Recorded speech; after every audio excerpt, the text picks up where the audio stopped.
Hello kids, हम लोग कक्षा 11वीं रसायन विज्ञान एनसीईआरटी का 7वां चैप्टर पढ़ रहे हैं साम्यावस्था।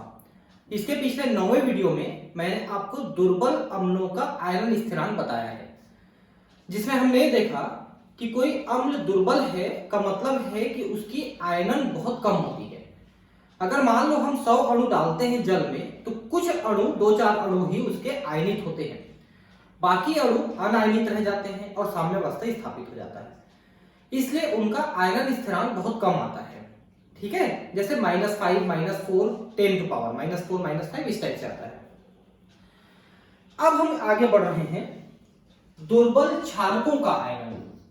तो फिर से वही बात आती है कि जहां पर दुर्बल क्षार होते हैं उनका आयरन बहुत कम होता है, जबकि प्रबल क्षारों का आयरन बहुत अधिक होता है। जैसे अगर आप KOH लेते हो, पोटेशियम हाइड्रोक्साइड, तो इसका आयनन लगभग पूरा हो जाएगा। लेकिन इसी की जगह आप कैल्शियम हाइड्रोक्साइड लेते हो तो इसका आयनन कम होता है, मैग्नीशियम हाइड्रोक्साइड का आयनन कम होता है। तो वे क्षार जिनको जल में मिलाने पर आयनन बहुत कम होता है, उन्हें अपन दुर्बल क्षार कहते हैं। तो क्षार को हम लोग MOH लिखते हैं। आप चाहें तो इसको XOH भी लिख सकते हैं, लेकिन हम X वाला जो सिंबल है वो जनरली एसिड के लिए इस्तेमाल करते हैं, अम्ल के लिए। यहाँ पर M का क्या मतलब है? M का मतलब है मेटल, क्योंकि आप देखिए कि KOH लिखते हैं, ठीक है, या NaOH लिखते हैं, तो इसमें जो OH है उसके साथ जनरली एक मेटल यानी एक धातु जुड़ा होता है, इसलिए इसको MOH लिखना ज्यादा सही है।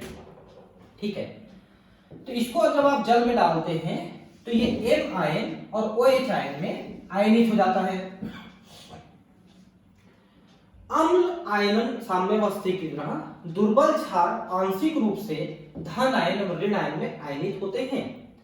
तो मैंने आपको अभी बताया था कि जो दुर्बल क्षार हैं उनका आयरन बहुत कम होता है, वो आंशिक तौर पर आयनित होते हैं। ठीक है, और धन आयन यानी कि M आयन और ऋण आयन में आयनित होते हैं।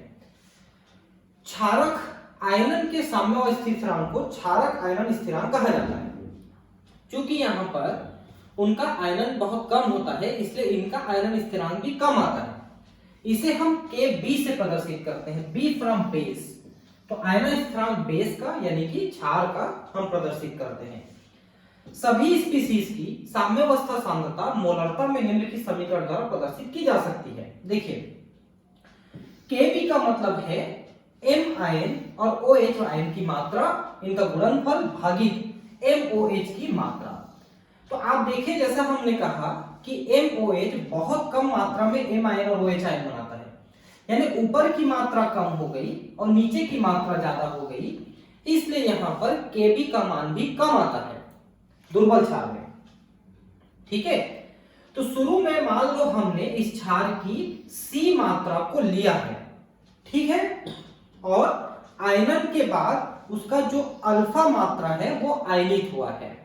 ठीक है, जब साम्यावस्था प्राप्त होती है तब साम्य स्थिरांक निम्नलिखित रूप से लिखा जाता है। देखिए,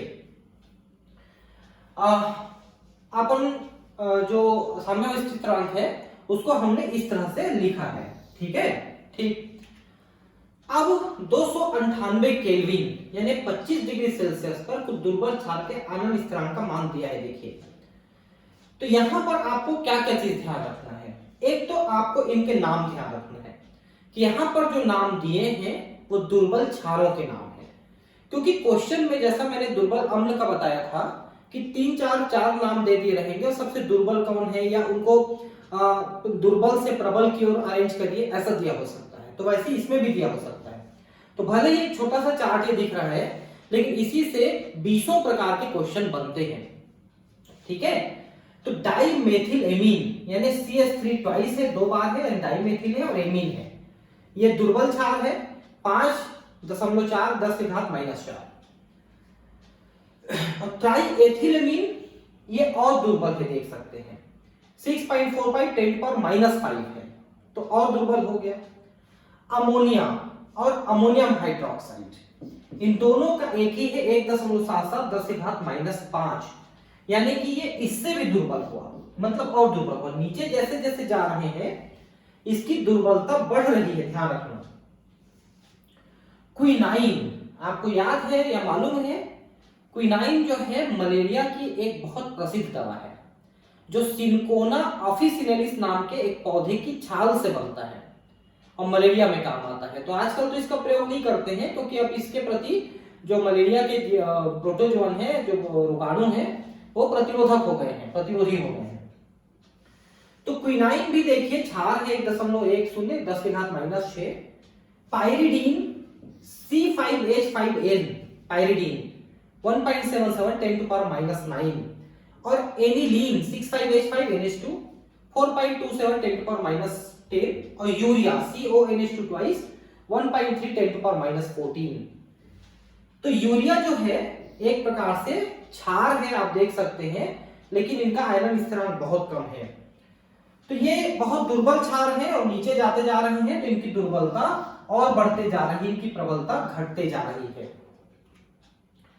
कई कार्बनिक यौगिक एमाइंस की तरह दुर्बल क्षार हैं। तो एमीन जितने भी हैं वो क्षार है, समझ लीजिए। एमीन्स अमोनिया के व्युत्पन्न है क्योंकि अमोनिया में NH3 होता है और एमीन का मतलब है NH2, मतलब अमोनिया से एक हाइड्रोजन निकल गया है और उसके जगह वहां पर कोई दूसरा कंपाउंड जुड़ गया है तो वो एमाइन कहलाएगा। तो एमाइन भी अमोनिया की तरह ही एक क्षार है, दुर्बल क्षार है। एमाइंस अमोनिया के व्युत्पन्न है जिनमें एक या अधिक हाइड्रोजन परमाणु अन्य समूह द्वारा प्रतिस्थापित होते हैं। तो अगर एक हाइड्रोजन निकल के उसकी जगह कोई दूसरा जुड़ा तो प्राथमिक एमीन होता है। दो हाइड्रोजन निकल के दो चीजें जुड़ी तो द्वितीयक अमीन होता है। तीन हाइड्रोजन निकल के तीन चीजें जुड़ी तो तृतीयक अमीन होता है। मतलब NH3 में से ये जो हाइड्रोजन है, इन हाइड्रोजन को एक, दो या तीनों हाइड्रोजन को हटा के उनके जगह कोई दूसरी चीज हम जोड़ सकते हैं। जैसे एक मेथिल जोड़ सकते हैं तो मेथिल एमीन हो जाएगा। कोडीन है, क्विनाइन है, निकोटीन है, सभी बहुत दुर्बल क्षार है। अभी आपने कुछ का नाम भी देखा कि दुर्बल क्षार है। कोडेन जो है ये आजकल खांसी की दवाई में डलता है। पहले खांसी की दवाइयों में एल्कोहल डालते थे, लेकिन उसको लोग नशा के रूप में ज्यादा प्रयोग करने लग गए, इसलिए उसको बनकर कोडेन का प्रयोग करते हैं, लेकिन उसको भी नशा के रूप में उपयोग करते हैं। ठीक है, इसलिए इनके केबी का मान बहुत कम होते हैं, छोटे होते हैं। अमोनिया जल में निम्नलिखित अभिक्रिया के फलस्वरूप OH आयन देता है। देखिए, अमोनिया को जब आप जल में डाल देते हैं तो ये अमोनियम आयन बनाता है, मतलब जल में से एक हाइड्रोजन आयन ग्रहण करता है। और आपको ब्रांस्टेड-लारी कंसेप्ट पता है कि वे स्पीशीज जो हाइड्रोजन ग्रहण करते हैं उन्हें हम क्षार कहते हैं और जो हाइड्रोजन आयन देते हैं वो अम्ल है। क्योंकि आर्नियस ने कहा था कि जो हाइड्रोजन देते हैं वो अम्ल है और जो हाइड्रोक्सिल देते हैं वो क्षार है। ब्रांस्टेड-लारी कहता है जो हाइड्रोजन देता है अम्ल है, लेता है वो क्षार है। तो चूंकि यहां पर ये एक हाइड्रोजन आयन लिया है इससे, पानी से, इसलिए ये खुद एक क्षार हुआ। हाइड्रोजन आयन सांद्रता हेतु पीएच स्केल इतना उपयोगी है कि इसे अन्य स्पीशीज एवं राशियों के लिए भी प्रयुक्त किया गया है। इस प्रकार पीकेबी, अब यहां पर हम पीकेबी निकालते हैं जो कि एक प्रकार से पीएच मान है, तो ये लॉग केबी आ रहा है। ठीक है, तो जो इसका आयरन स्थिरांक है उसका लॉग निकालेंगे तो उसका पीकेबी आएगा। उदाहरण आप देखिए कि 0.004 मोलर हाइड्रोजीन विलयन का पीएच 9.7 है, मतलब ये 4 है। इसके केबी और पीकेबी की गणना करें तो पहले केबी निकालेंगे फिर उसका लॉग निकाल देंगे तो पीकेबी आ जाएगा। तो हाइड्रोजीन का मतलब होता है NH2। जब इसको जल में अपन घोलते हैं तो जल से एक हाइड्रोजन आयन लेकर के ये NH2NH3 बनाया हुआ है, आप देख सकते हैं। ये NH2 में एक हाइड्रोजन आयन जुड़ गया है ना, और ये पानी जो है OH आयन हो गया। हम pH से हाइड्रोजन आयन सांद्रता की गणना तो कर सकते हैं। देखिए pH का मतलब क्या होता है? pH का मतलब है पावर हाइड्रोजन, मतलब हाइड्रोजन का पावर। तो हाइड्रोजन आयन की सांद्रता हम pH से निकालते हैं और POH से अपन OH आयन की सांद्रता निकाल सकते हैं।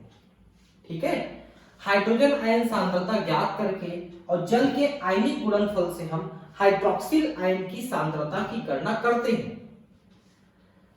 तो हाइड्रोजन आयन सांद्रता देखिए, pH का मतलब आपने क्या कहा था? pH का मतलब आपने कहा था माइनस लॉग H आयन, ये आपने निकाला था। लेकिन अगर आप H आयन निकालना चाहते हैं तो लॉग को इधर लाओगे तो एंटी लॉग हो जाएगा, एंटी लॉग है ना, और माइनस चार्ज प्लस हो जाएगा, लेकिन P जो है पीएच माइनस हो जाएगा। तो एंटी लॉग माइनस पीएच करना पड़ेगा, है ना, और पीएच आपका दिया है 9.7। तो अब 9.7 का माइनस का आप एंटी लॉग निकालते हैं तो 1.677 10 टू पावर माइनस 10 आ रहा है। तो यहां पर हाइड्रोजन आयन की सांद्रता कितनी आई? 1.7 10 टू पावर माइनस 10, ये हाइड्रोजन आयन की सांद्रता आई।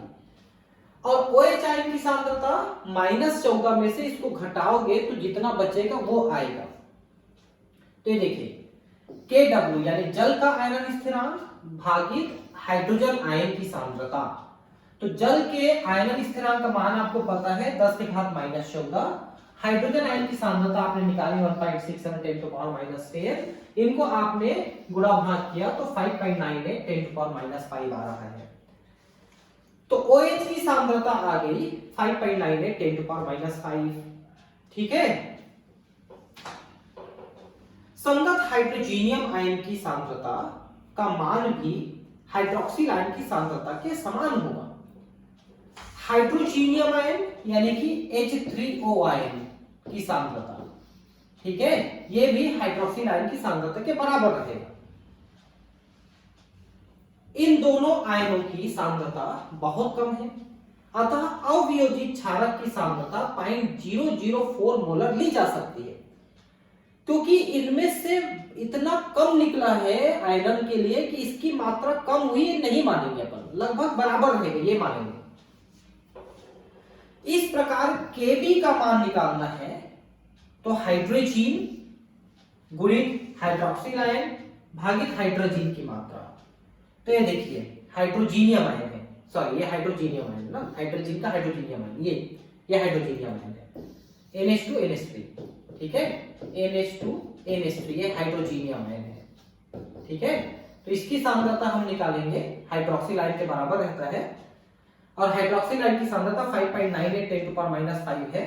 तो इन दोनों का गुणा हो गया तो स्क्वायर हो गया, है ना, और भागित हमने हाइड्रोजीन की मात्रा लिया था 0.004। अब इसको पूरा भाग करोगे तो 8.96 10 टू पावर -7 बन रहा है। अब ये Kb का मान निकल गया और Pkb का मान इसका लॉग लेना पड़ेगा, माइनस लॉग, ठीक है। तो ये देखिए 8.96 10 टू पावर -7 का जब माइनस लॉग लेते हो तो 6.04। देखो भाई साहब लोग कि अगर आपको लॉग निकालना नहीं आता है तो अच्छा रहेगा कि आप लॉग निकालना सीख लें। लॉग है, एंटी लॉग है ना, ये मान लो आप नहीं सीख पाते, मैं कोशिश करूंगा एक आध वीडियो लॉग निकालने पे बताऊं। लॉग निकालना अगर आप नहीं सीखते हैं तो फिर आपको जितने भी एग्जांपल्स एनसीईआरटी में दिए हैं और क्वेश्चन आंसर में दिए हैं उन सबको रटना पड़ेगा। और ज्यादा अच्छा है कि रट भी ले, क्योंकि जब आप इनको लॉग एंटी लॉग निकालना चाहेंगे वहां पर क्लासरूम में तो हो सकता है आपको उसका चार्ट ना मिल पाए। हालांकि चार्ट रहता है स्कूल कॉलेज में, लेकिन मान लो चार्ट नहीं मिला फिर आप कैसे करेंगे, है ना, और समय बहुत खपेगा। तो इसलिए आप यहाँ पर इसको याद कर लें, जो जो एग्जाम्पल दिया है कितना कितना मान उसमें दिया था, आप नोट्स बनाए और जितने भी एग्जाम्पल बीच में दिए हैं और आखिर में क्वेश्चन आंसर है वो आप जरूर याद कर लें, ठीक है। अब नेक्स्ट है उदाहरण में 0.2 मोलर NH4Cl अमोनियम क्लोराइड और 0.1 मोलर अमोनिया के मिश्रण से बने विलयन के पीएच की गणना करें। अमोनिया विलयन की Pkb 4.75 है। बड़ा कॉम्प्लेक्स टाइप का क्वेश्चन है ये, ठीक है। देखिए अमोनिया जल में घुलता है तो अमोनियम आयन और हाइड्रोक्सिल आयन देता है, पहले तो आप ये समझिए, ठीक है। और इसका आयनन स्थिरांक कैसे निकालेंगे? तो जो Pkb दिया है, देखिए Pkb का मतलब log Kb होता है, तो इसको इधर कर देंगे तो एंटी लॉग हो जाएगा। देखिए Pkb का मतलब था माइनस लॉग Kb, है ना। अब मान लो आपको Pkb का मान दिया है और Kb का मान निकालना है, तो इसको इधर लाएंगे तो एंटी लॉग हो जाएगा, एंटी लॉग, और इसका फिर माइनस लेना पड़ेगा। तो Kb का मतलब है एंटी लॉग माइनस Pkb, और इसको टोटल आप निकालने का सिंपल तरीका होता है कि जितना Pkb दिया है उसको 10 के घात में आप लगा दीजिए ऐसा, ठीक है, 10 के घात में लगा दीजिए। अब ये माइनस में दिया है तो 10 के घात 4 माइनस 4 गुणी 10 के घात माइनस 0.75 ऐसा आपको निकालना पड़ेगा। ये थोड़ा सा कॉम्प्लेक्स टाइप का होता है, इसको सॉल्व करना मैंने बताया है चैप्टर 1 में, ठीक है। तो इसका मतलब होगा 1.77 10 टू पावर माइनस 5। आप याद कर लीजिए, ज्यादा अच्छा है, निकालने बैठेंगे टाइम लगेगा थोड़ा सा, ठीक है। तो अब देखिए कि अमोनिया जब जल में घुलता है, अमोनियम आयन बनता है, तो प्रारंभिक सांद्रता अमोनिया का लिया है 0.1 मोलर, ठीक है। तो प्रारंभिक सांद्रता है 0.1 मोलर, ठीक है। और अमोनियम आयन की सांद्रता इतनी मिलेगी प्रारंभिक में, क्योंकि दोनों को आप मिलाए हो, अमोनियम क्लोराइड को जब जल में घोलोगे तो इतना अमोनियम बनेगा, ठीक है। तो शुरू में इतना अमोनियम था हमारे पास 0.02, ठीक है, और इतना हमने शुरू में दिया अमोनिया। बाद में इनमें से कुछ मात्रा और आयनित होगी, अमोनिया की कुछ मात्रा आयनित होकर अमोनियम आयन और बनाएगी। तो मान लो वो मात्रा x है, तो जब ये आयनित उतनी हो जाएगी तो इसकी मात्रा x की और बढ़ेगी, इसकी भी बढ़ेगी x की, पहले तो 0 ही थी। तो अंतिम अवस्था में जो अमोनिया की मात्रा है वो x की मात्रा घट गई, ठीक है। और प्रारंभिक मात्रा इसकी 0.2 थी, इसमें x की मात्रा बढ़ी, प्रारंभिक 0.2 इसके कारण से था ना, ध्यान रखना, दो चीजें मिलाए हैं। तो x बढ़ गई है तो x ही रहेगी क्योंकि शुरू में 0 थी, ठीक है। अब यहां पर देखिए Kb का मान कैसे निकलेगा? तो टोटल अमोनियम आयन कितने हैं गुणित हाइड्रोक्सिल आयन कितने हैं भागित अमोनिया कितना था, ठीक है। तो अमोनियम आयन 0.20 प्लस x है, हाइड्रोक्सिल आयन x है, ठीक है, और अमोनिया 0.1 में से x घट गया, ठीक है। और Kb का मान दिया हुआ है यहां पर, निकाला है हमने 1.77 10 टू पावर माइनस 5, ये आपने एंटी लॉग करके निकाला हुआ है। तो इस Kb का मान है इतना, ठीक है। अब Kb का मान इतना कम है कि अमोनिया में से x को घटाओगे तो करीब करीब उतना ही रह जाएगा। तो अमोनिया को 0.1 ही ले लेते हैं, और इस x का मान भी नगण्य है इसलिए इसको भी 0.2 ही ले लेते हैं, ठीक है। और इस x को हम नगण्य मान रहे हैं, तो इसमें हम सीधा सीधा OH है x, इसको हम निकालेंगे तो 0.88 10 टू पावर माइनस 5 आ रहा है। मतलब इस x को और इस x को हम नगण्य कर दिए, बाकी का मान हम निकालेंगे तो x का मान आ रहा है 0.88 10 टू पावर माइनस 5, x का मान आ रहा है, ठीक है। इसलिए H आयन का मान कितना आएगा? तो H आयन का मान आएगा 1.12 10 टू पावर माइनस 9। क्यों आया? क्योंकि दोनों को मिला के 10 टू पावर माइनस 14 होता है, 1 इंटू 10 टू पावर माइनस 14, दोनों को मिला के 1 इंटू 10 टू पावर माइनस 14 होता है। तो एक का मान है इतना, तो इतने को इसमें से घटा देंगे तो इतना बचेगा, ठीक है। H आयन और OH मिलकर के उतना होता है। अब pH निकालना है तो हाइड्रोजन आयन का माइनस लॉग ले लो, हाइड्रोजन आयन का मान दिया है तो माइनस लॉग लेंगे तो 8.95। तो चूंकि ये 7 से ऊपर है तो ये क्षारीय घोल बनेगा। तो ठीक भी है, अमोनियम क्लोराइड भी क्षार है, अमोनिया भी क्षार है, तो क्षारीय घोल ही बनेगा, ये तो अंडरस्टूड सी बात है, क्षारीय घोल बनेगा, ठीक है। तो इस तरह से दोनों चीजों को मिलाओगे तो इसका pH 8.95 आ रहा है।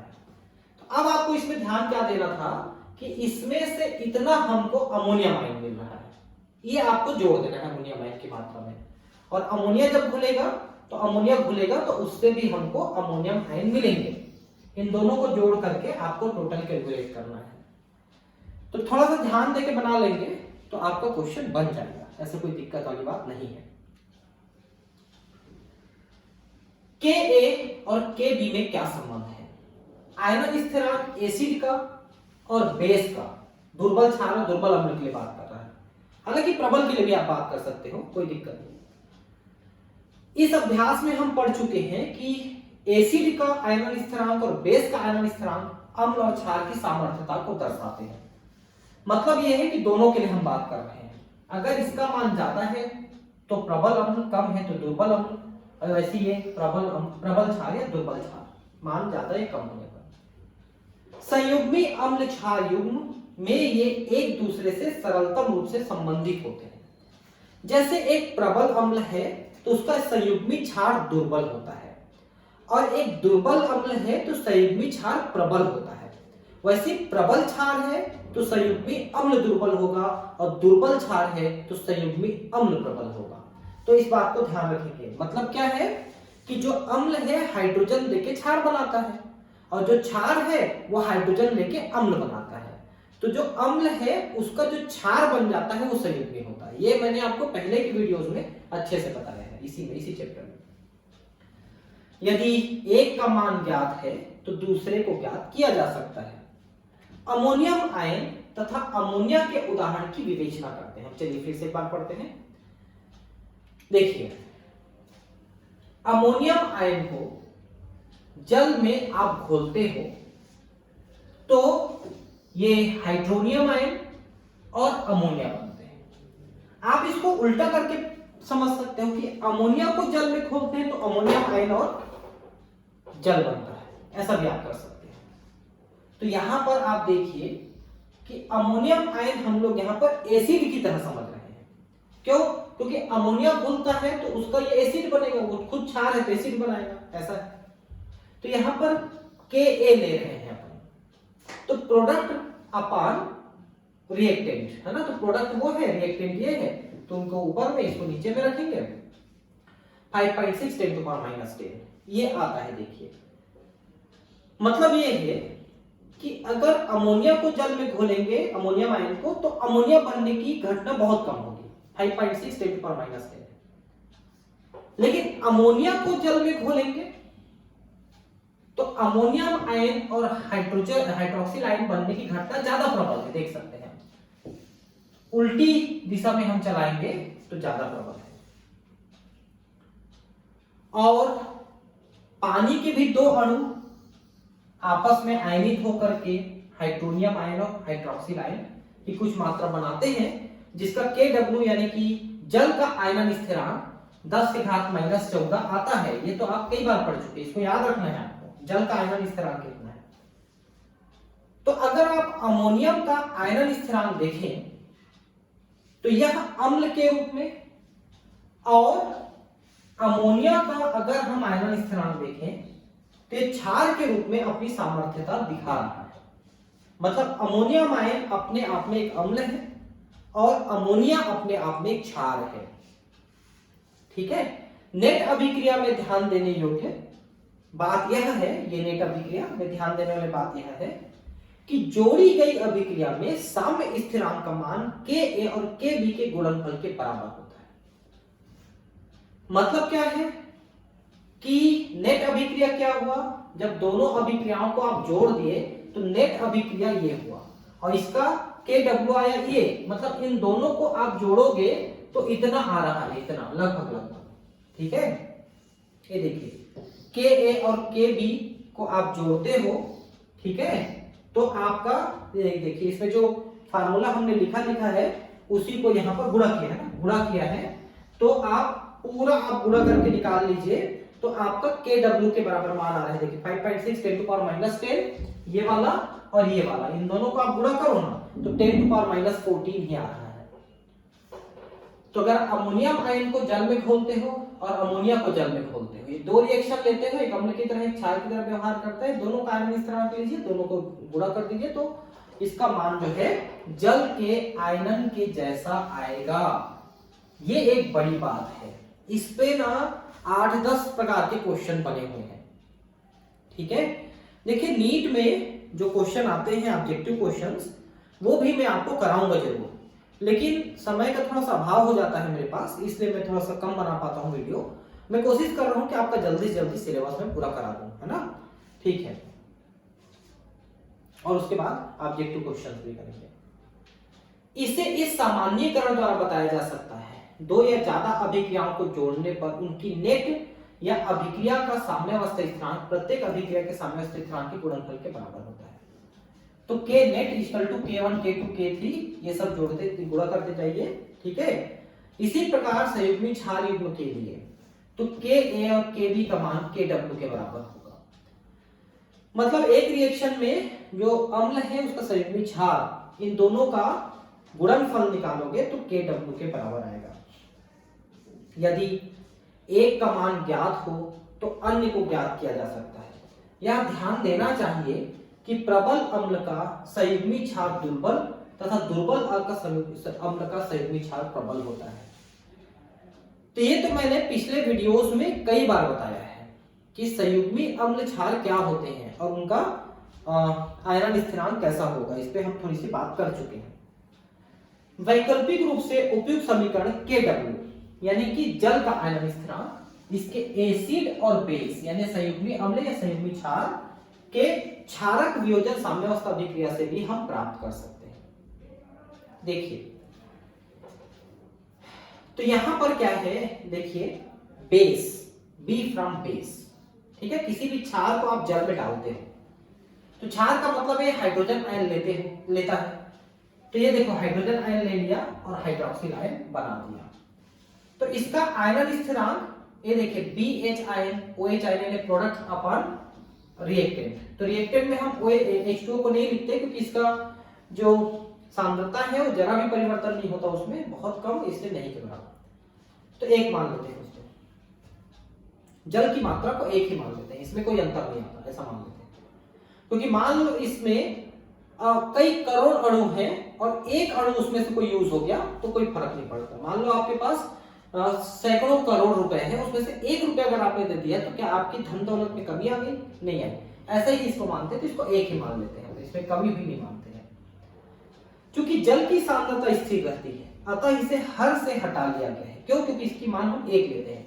मान लो हम इसमें H2O को एक लेकर के लिख भी देते हैं तो इसके मान में कोई फर्क नहीं पड़ेगा, है ना। और वियोजन स्थिरांक में सम्मिलित मान लिया गया है।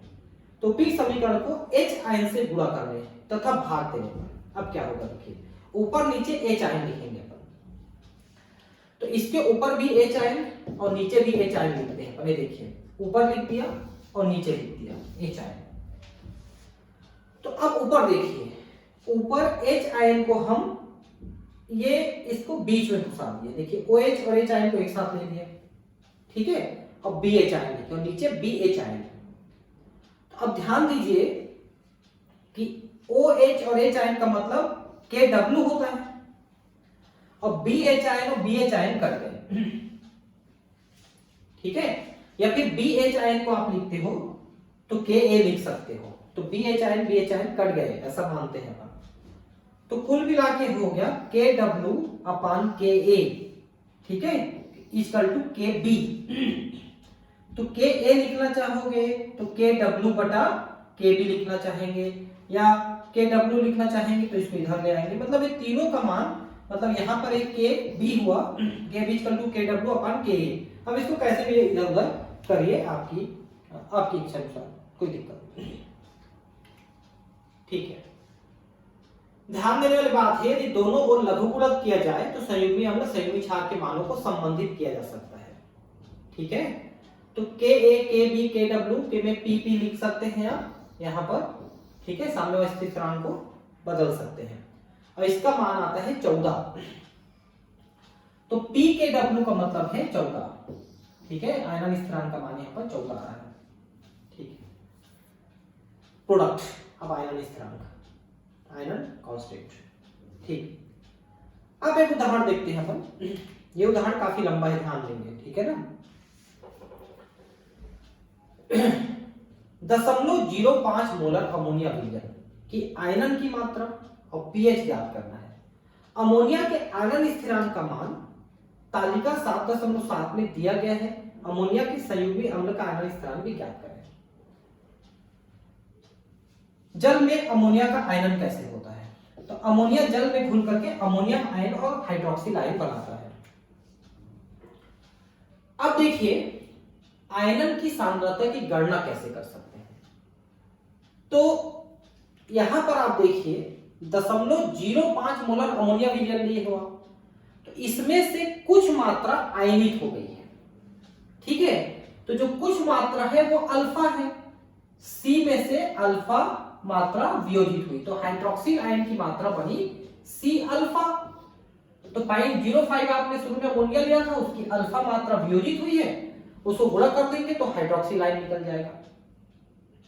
ठीक है, तो अब यहां पर आप इसमें ये हो गया C अल्फा, ये हो गया C अल्फा और ये हो गया C माइनस अल्फा, ये हो ना आयनन के बाद। ठीक है, तो अब उसको आप आयनन स्थिरांक निकाले, पुरानी विधि कई बार बताए हैं, 0.05 अल्फा स्क्वायर यानी प्रोडक्ट का गुणनफल भागित रिएक्टेंट का गुणनफल, तो ये आ गया 1 माइनस अल्फा, ये हम पहले भी कई बार निकाल चुके हैं। चूंकि यहां पर आयनन की मात्रा बहुत कम है तो अल्फा का मान बहुत कम है, तो समीकरण में दाईं ओर के हर की तुलना में यहां पर अल्फा का मान बहुत कम है, तो इसको 1 मान लेते हैं। ठीक है, तो Kb का मान कितना हो गया 0.05 अल्फा स्क्वायर, अपन ये मान लेते हैं।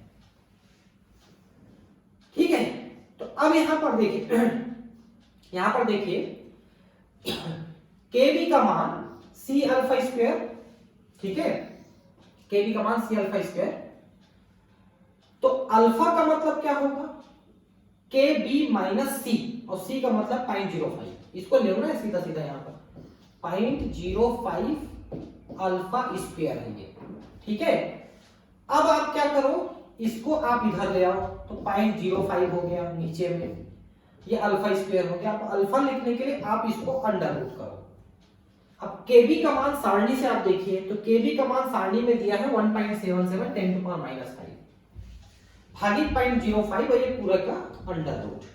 अब इसको मान निकाले तो 0.018 आया, मतलब किसका मान आया, अल्फा का मान।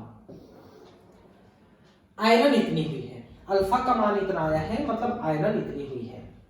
ठीक है, अब देखिए OH का मान कितना आएगा, तो आयरन जितना हुआ है पहले जितना था उसका, ये अल्फा है ना, ध्यान रखना। ठीक है, पहले था 0.05, आयरन हुआ है 0.018, इनको गुणा करें तो 9.4 10 टू पावर -4, तो ये आ गया OH आयन की सांद्रता।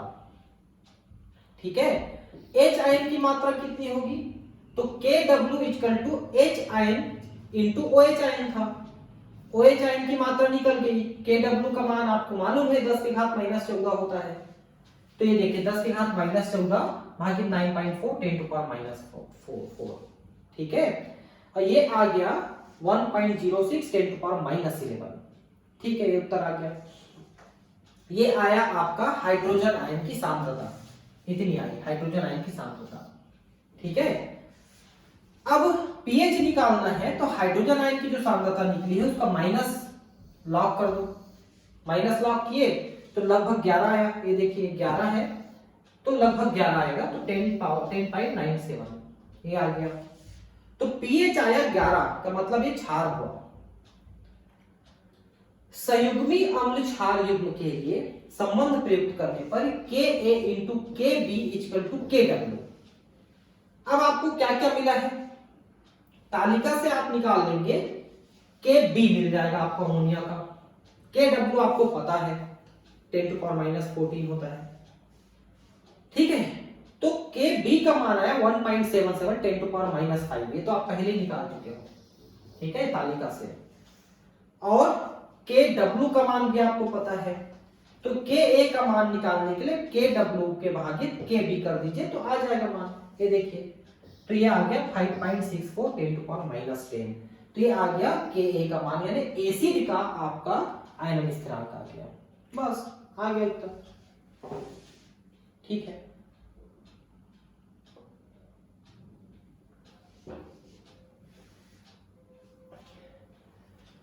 द्वि एवं बहुक्षारकीय अम्ल, द्वि एवं बहुअम्लीय क्षारक।